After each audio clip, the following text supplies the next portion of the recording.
My name is Morgan Fryer. I work for Windham ISD within a TDCJ correction facility. Due to certain restrictions, I'm not able to film this in my classroom, so a local shop has agreed to let me use their facility.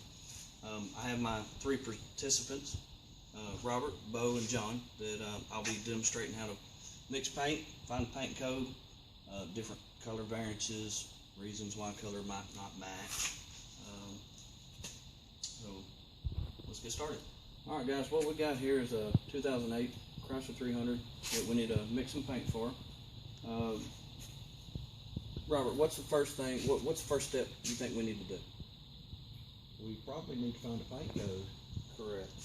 On this particular vehicle, paint code's usually located in the door jamb. Okay. But this vehicle right here has been in a prior incident. It's had the door replaced, and there's no paint code. So how do we find out then? What we had to do was we called the dealership and give them the VIN number. In return, they give us the paint code, which is PWG. Okay. Bo, what is the second step that we need to do? Well, I would say from what you have told us before about the colors of paints, that we probably need to locate what variance is going to be proper for this particular paint code. Yeah, that's right. I agree. What are we going to use to find out the correct variance? The color deck. Color deck, right. Color decks, paint manufacturers make color decks because two vehicles with the same paint code, they can differ slightly when compared side by side. Why would that be? Well, you have one vehicle might be painted in Michigan, one vehicle might be painted in another state. They're not painted at the same time, same day. Okay. Different paint. The paint manufacturers, they have made these color decks which show different shades of that paint code. Now, due to time, I've already found the correct variance, which would be prime in this deck. John, what do you think the next step? We've already got our paint code. I've already matched the correct variance.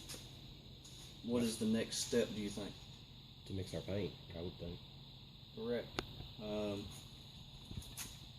So far we've discussed where to find the paint code, different locations on different makes and models. We've discussed different color decks, different color variances, and why they may differ. Now let's go make some paint. Okay. Sounds good. All right, let's go. Okay, now that we're in the mixing room, first thing I want to go over is safety. Does anybody know what PPE stands for? Personal protective equipment. Right. Being we're going to be mixing paint, we're going to be dealing with chemicals.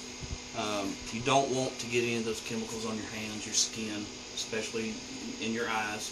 So what we have is latex gloves and safety glasses.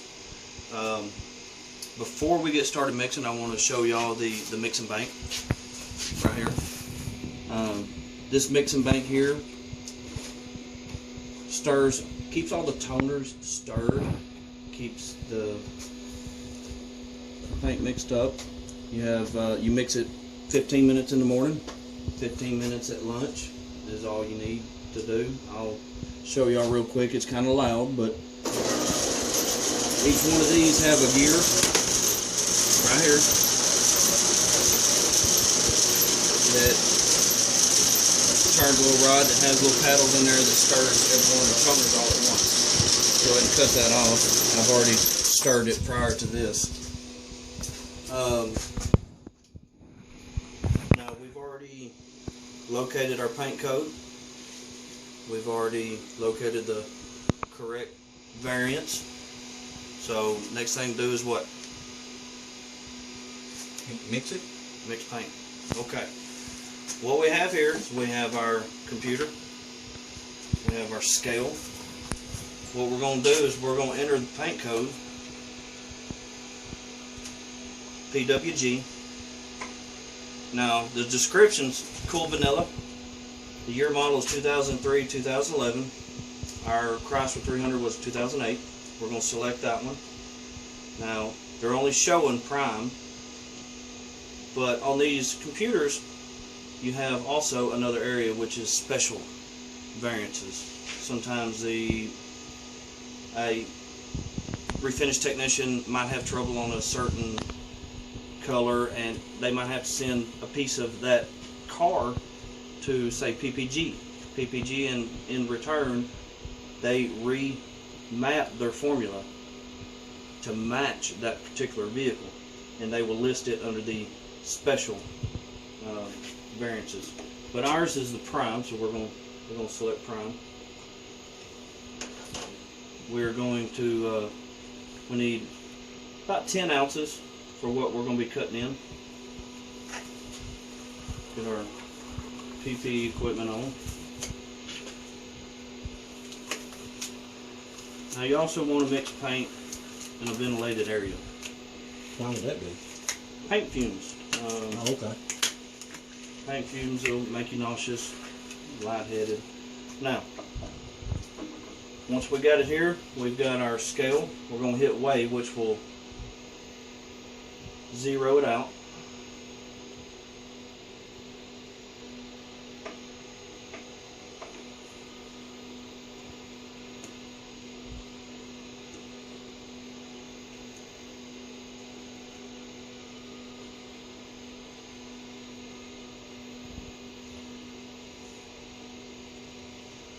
Okay, now the toners that create this color, we have 4 toners. We have white, wheat black, yellow, and clear. First toner is going to be 1684, which is a white. So we're going to go over here, we're going to find that on the mixing bank. Now before I go to pour, how important is it that our ratio, our mixing ratio is 100%? How much of each toner we add? John? I would think it'd be very important, because if it was not, then our variances would be different. Right. Than what we're trying to. To do that with a color we didn't want. Right. Now, say we were mixing, we mixed our white 100% accuracy, our wheat black 100%. On our yellow right here, say we went over 120%. That's going to make this color more yellow. It's going to have a yellow variance to it. So it's very important that you get a 100% accuracy on your pours. So let's go ahead and get started.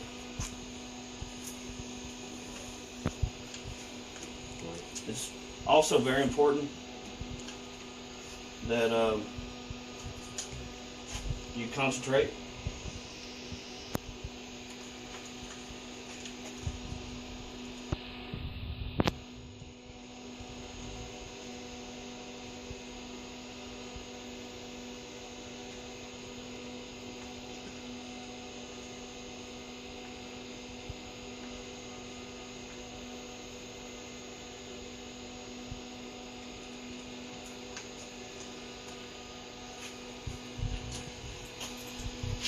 Our next toner is going to be 648.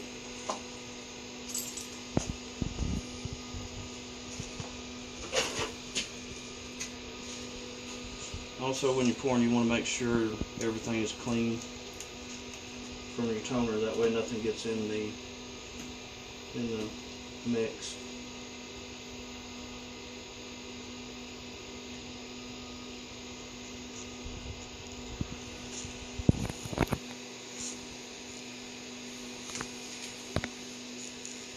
Mr. Fryer, if you accidentally went over by just a little bit, would it be possible to still save this mix? Could you dip a little bit out? Is that possible, or do you have to start over? Well, no, you don't have to start over.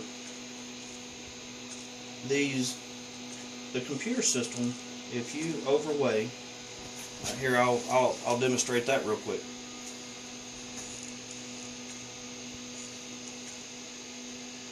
Okay,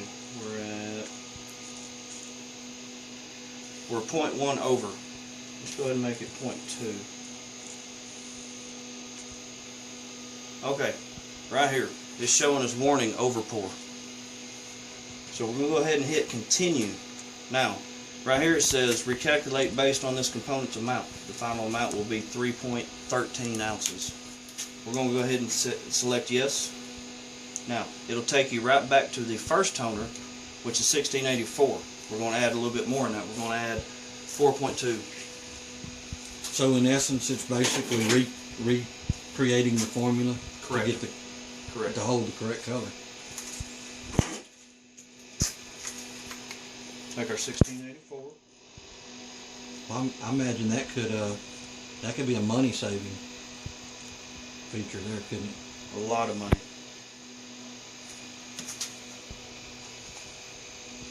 Right back to our 648, our weak black. So the error that was made was just corrected through the computer system.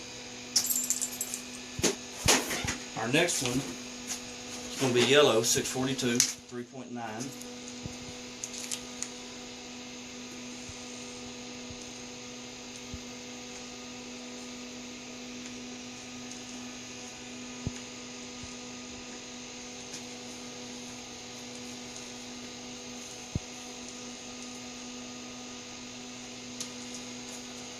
Accuracy.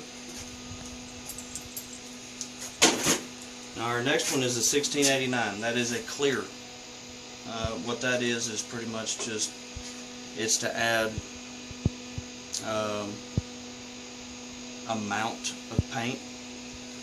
Is that what is referred to as mixing clear, Mr. Fryer? Yes, exactly. That's exactly what it is. Guess you could say it's adding volume. Adding volume. That's right. Because clear wouldn't make any difference to the color, would it? No, clear will not change the tone or the color of the paint that we're mixing.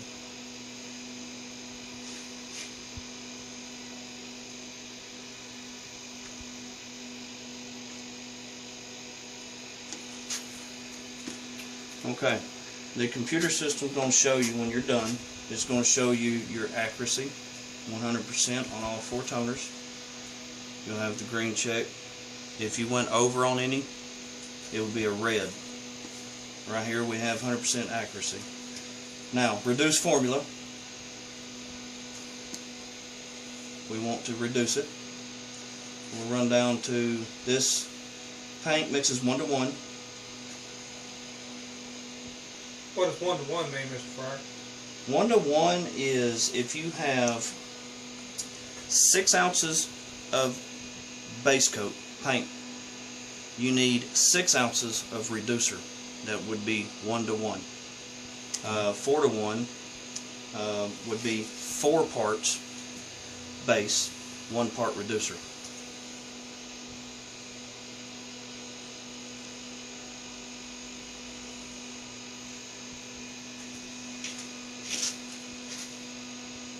Alright, we already have our can on here. Now,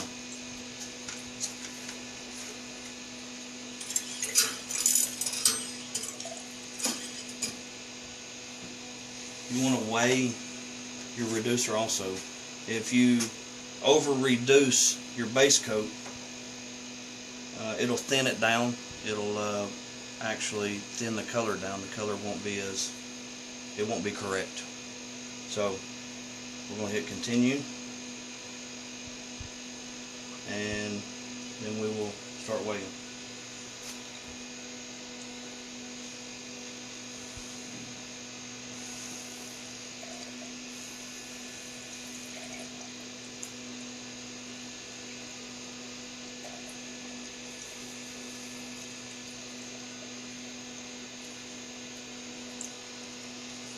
Alright. How's that? Clear everything out.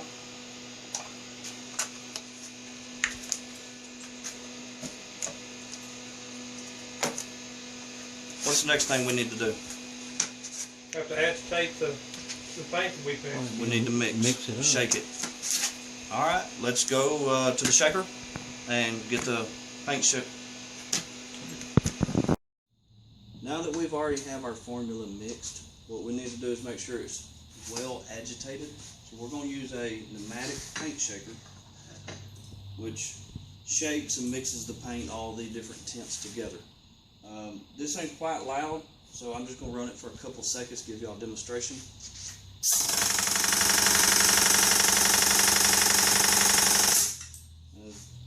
Normally you want to let that run for about 3 to 5 minutes. Make sure the paint, all the tints, colors are well agitated, well mixed.